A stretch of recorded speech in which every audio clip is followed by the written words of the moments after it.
الصلاة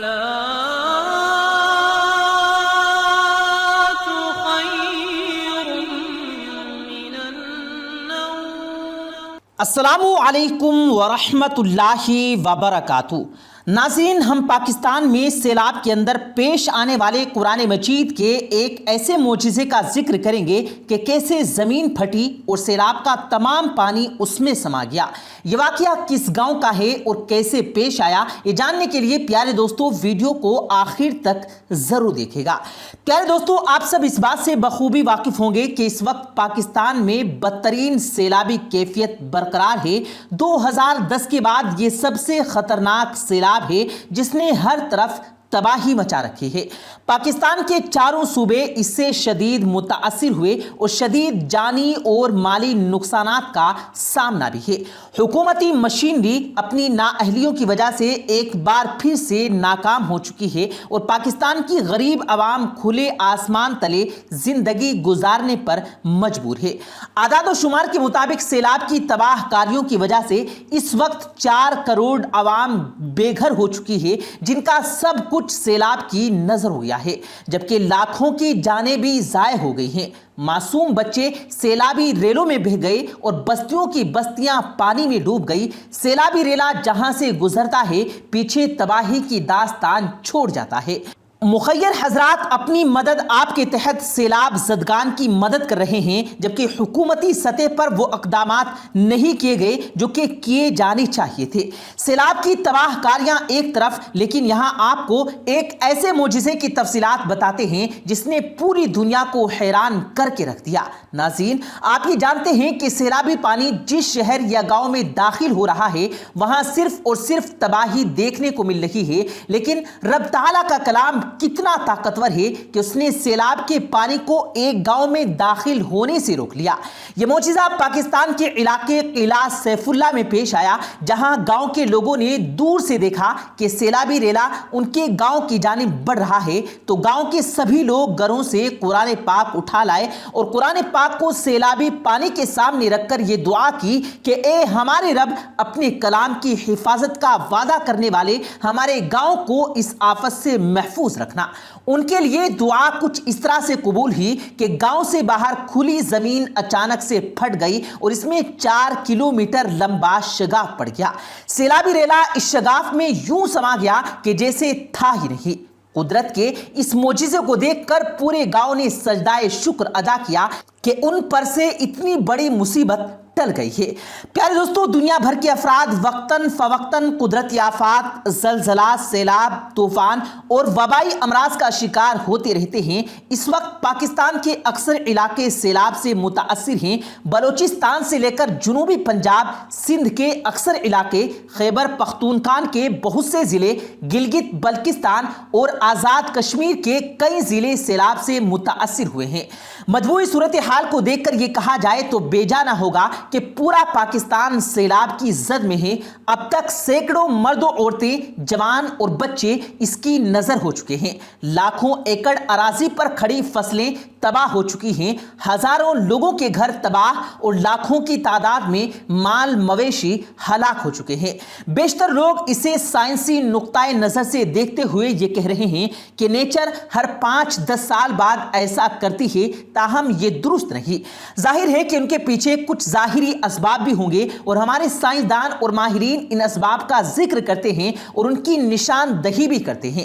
ہمیں ان میں سے کسی بات سے انکار نہیں۔ اسبابات کے درجے میں ہم پر معقول بات کو تسلیم کرتے ہیں، لیکن ہم دیکھتے ہیں کہ قرآن کریم نے گزشتہ قوموں پر آنے والی ان آفات و بلیات، زلزلوں، آندھیوں، طوفانوں، بلاؤں اور سیلابوں کا ذکر ان اقوام پر اللہ تعالیٰ کی ناراضگی کا اظہار کے طور پر کیا ہے اور ان کی قدرتی آفتوں کو ان قوموں کے لیے خدا کا خاص عذاب قرار دیا ہے۔ اور ہم یہ بھی دیکھتے ہیں کہ جناب سرور کائنات صلی اللہ علیہ وآلہ وسلم نے قیامت سے پہلے اپنی امت میں آنے والی قدرتی آفتوں کی پیش گوئی کے طور پر تذکرہ فرمایا ہے۔ پیارے دوستو، اس قسم کے آفات کے وقوع پذیر ہونے کے بعد ہمیں کیا کرنا چاہیے؟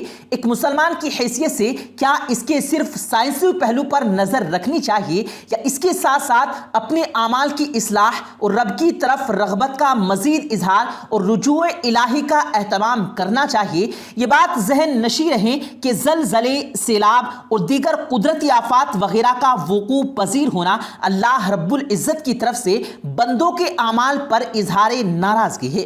اللہ تعالیٰ بہت اوقات دنیاوی زندگی میں بھی لوگوں کو اپنے غیظ و غضب کے ذریعے نیک اعمال کی طرف متوجہ اور برائیوں کے انجام سے متنبہ کرتا رہتا ہے تاکہ لوگ رجوع الہی کی طرف اپنی اصل منزل کو نہ بھول جائیں، وہ دنیا میں آ کر دنیا کے نہ ہو جائیں، بلکہ اپنے کریم رب کو ہمیشہ یاد رکھیں۔ جب اللہ رب العزت انسانوں کی نافرمانیوں اور سرکشیوں پر نظر کرتا ہے، جب وہ لوگوں میں طلب دنیا کو زیادہ اور طلب خدا کو کم دیکھتا ہے، جب انسان زندگی کے ہر شعبے میں ظلم و بغاوت کو اختیار کر لیتا ہے، جب انسانیت ظالم انسانوں کا اللہ کی بارگاہ میں شکوہ کرتے نظر آئے گی، جب انسان اللہ کی طرف سے اعلان کردہ حرام کو خود ہی حلال کرنے لگتا ہے، جب انسان اپنے ظلم کو عدل اور اپنے گناہ کو نیکی سمجھنے لگتا ہے، جب اپنی نافرمانی اور سرکشی کو اپنی دینداری اور خوبی جاننے لگتا ہے، جب انسان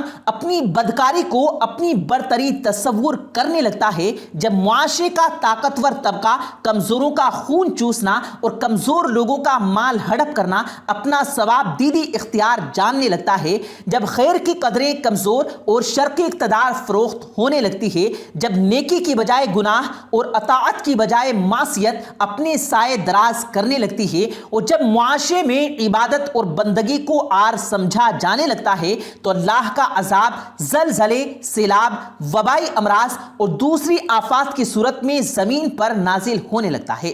پیارے دوستو، اگر آپ غور کریں تو یہ سب کچھ ہمارے معاشرے میں موجود ہے، جبکہ ہمارا قومی و ملی کردار مسخ ہو چکا ہے، ہماری قومی اقدار مٹ چکی ہے۔ ہم اسلام کی روشن تعلیمات کی بجائے زمانہ جاہلیت کے طور پر طریقوں کی جانب بڑھتے ہوئے دکھائی دیتے ہیں۔ ہمیں آج پھر سے اس ذات کی طرف پلٹنا ہوگا جس کی پیروی کا رب نے ہمیں حکم دیا ہے اور جس کی پیروی میں کامیابی، نجات، ہدایت اور بندگی کا کمال ہے۔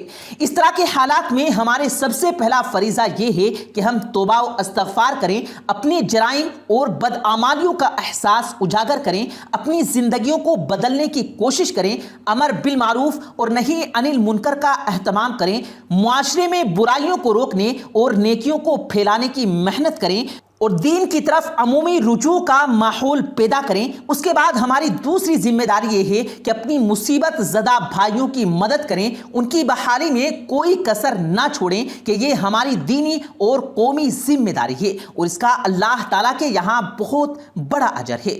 ہزاروں خاندانوں اور لاکھوں افراد ہماری مدد اور توجہ کے منتظر ہیں۔ اگر امدادی سرگرمیاں وسیع پیمانے پر جاری ہیں لیکن اصل ضرورت سے بہت کم ہیں، ابھی بھی بہت کچھ کرنے کی ضرورت ہے۔ اس کے لیے غیر معمولی محنت اور قربانی کی ضرورت ہے۔ اس کے ساتھ ہی اس سلسلے میں جاں بحق ہونے والے خواتین و حضرات کے لیے دعائے مغفرت کا اہتمام بھی ضروری ہے، کیونکہ وہ لوگ اچانک اور قدرتی موت کا شکار ہوئے۔ اس لیے حضور اکرم صلی اللہ علیہ وآلہ وسلم کے ایک ارشاد کے مطابق وہ شہداء میں شامل ہوتے ہیں۔ ان کے لیے مغفرت اور بلندی درجات کی دعا بھی ہم پر ان کا حق ہے اور ہمیں اپنی دعاؤں میں انہیں یاد رکھنا چاہیے۔